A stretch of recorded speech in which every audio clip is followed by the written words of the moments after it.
At this point in the course, you might be wondering why anyone would want to pursue a career in analyzing data, or you may be wondering about the actual need to collect so much information. We briefly touched on this topic earlier in the course, but it's one that requires a little more depth to fully understand the need for the data warehouses you have been learning about. Data collection is at the heart of what many companies and governments do today because collecting data helps to manage major business decisions and, on the government side of things, helps to protect a nation from threats. In today's world, data is valuable, and it may be one of the most valuable commodities currently sought after. Now that seems a little silly on the surface when we compare data to tangible commodities like oil, gold, and silver. But in the digital world, data is just as valuable, if not more valuable, than these physical commodities. The science of data is similar to many other scientific fields in that it analyzes information just like a scientist would in geology or other physical science disciplines. There are some differences in the data collection process, especially compared to the normal requirement for repeatable methodologies, and that is where we tend to veer in a different direction.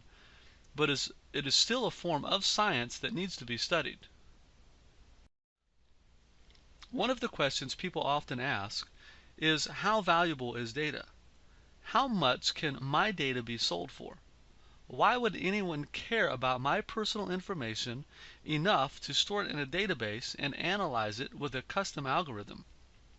These are great questions. I recently received a couple of free razor blades in the mail as a gift directly from the manufacturer.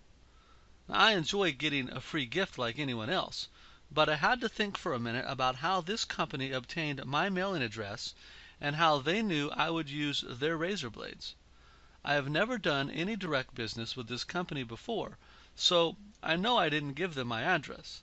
I only buy my razors from one store, who happens to be well known for sharing customer data with partners and selling it to suppliers. I also use my debit card more often than cash, which would give someone access to my mailing address. So I had to assume that this store collected some data from me during a purchase and then provided my name, mailing address, and purchase information to a third party. In this one instance, my data is at least worth the cost of a few razor blades, plus whatever else the manufacturer paid for my information. But it's highly unlikely that they only purchased the information on one person. It is more likely that they purchased the data for every customer who purchased their product at this particular store. And I suspect that they also sent free razor blades out to other customers who made the same purchase I did. Now, this is just one example of how data collection within a business environment can be used to monitor who is buying what products, how often the purchases are made, and whether or not the customer has purchased the same product multiple times. Data science is such an interesting field because it is so different from so many other scientific fields in the way it collects information, and yet it is so similar in the way that information is analyzed. Take physical science, for example. In physical science, we have to collect data from what we observe over a period of time. One might monitor the temperature of the surface of the sun over the course of a year, and from that be able to extrapolate a wealth of weather data. Now let's contrast that with an internet company like Amazon, who has over 300 million active customers. Every purchase is a chance to collect data. Amazon has the physical mailing address of over 300 million people and can connect each address with every product that customer ever purchased. Collecting a year's worth of data on the sun takes way too long in the digital age. An online retail giant can collect millions of data points every day, and those data points can be used to drive changes in the way the company operates, sometimes in as little as a day. The way the data is analyzed is basically the same as in other scientific fields, but the amount of data that is collected and the speed at which it is collected is what makes this particular field so different. we do have a potential problem that I don't think anyone else is talking about right now. The credit card industry within the United States is undergoing a major transformation that is adding a small chip onto each credit and debit card that is in use. Now, these chips are designed to make purchases more secure, but there is a downside if we consider the data collection process that is currently happening. Every time a customer swipes a credit card, the business is able to extract the customer's name, card number, expiration dates, mailing address, and financial information. Anything stored on the magnetic strip is fair game. With the transition to the chip, which, by the way, Europe has been using for many years, the amount of information available to the store will not receive all the information they used to receive from the magnetic strip. This has the potential to limit large brick and mortar stores to old data unless they also have a large online presence. The tap to pay apps available on Apple and Android phones also use the same technology as this EMV chip, so the data collection problem will occur there as well. I call it a problem only because those who want to collect the information will have to find new methods. Online transactions will still require manually inputting a card number, address, etc. So I suspect that is where companies will still continue to collect most of their data.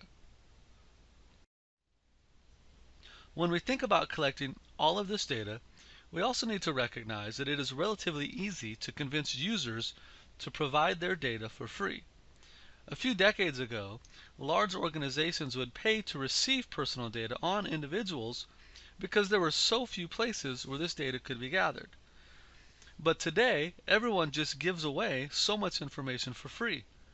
Companies like Facebook have the easiest time collecting data because most users provide them with common information like birthdays, anniversaries, names, phone numbers, addresses, and the list goes on.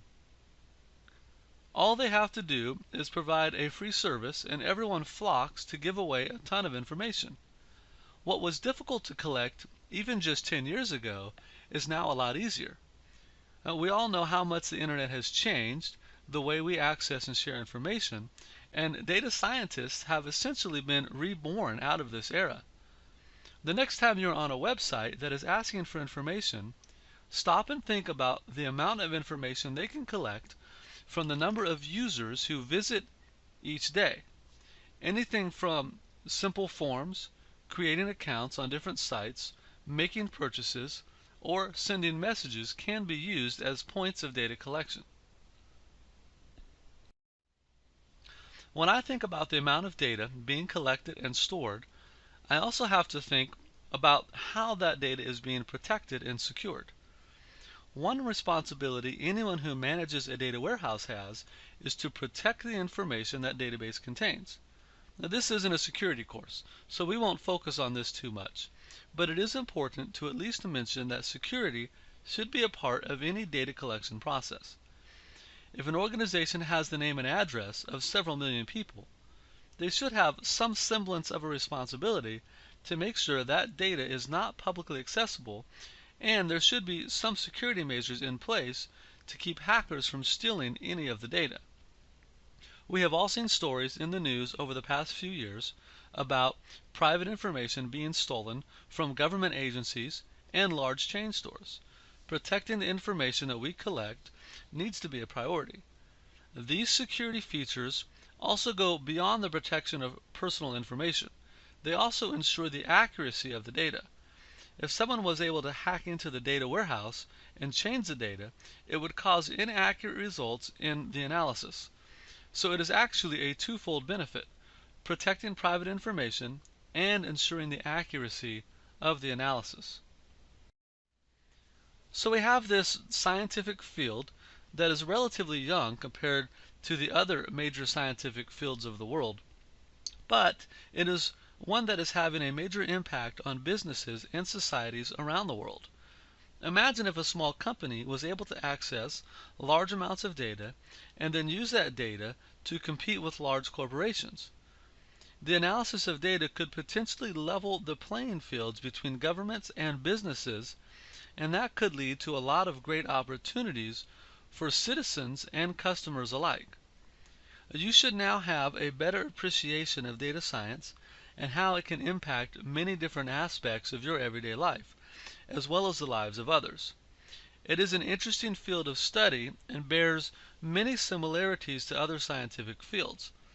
In fact, we have borrowed concepts from other forms of research when we develop the ideas behind analyzing data. And it is a field that collects and analyzes more data than any other field of science, and in a much quicker way. Even other scientific fields have begun using data warehouses for their own purposes. So there is also some cross-pollination happening.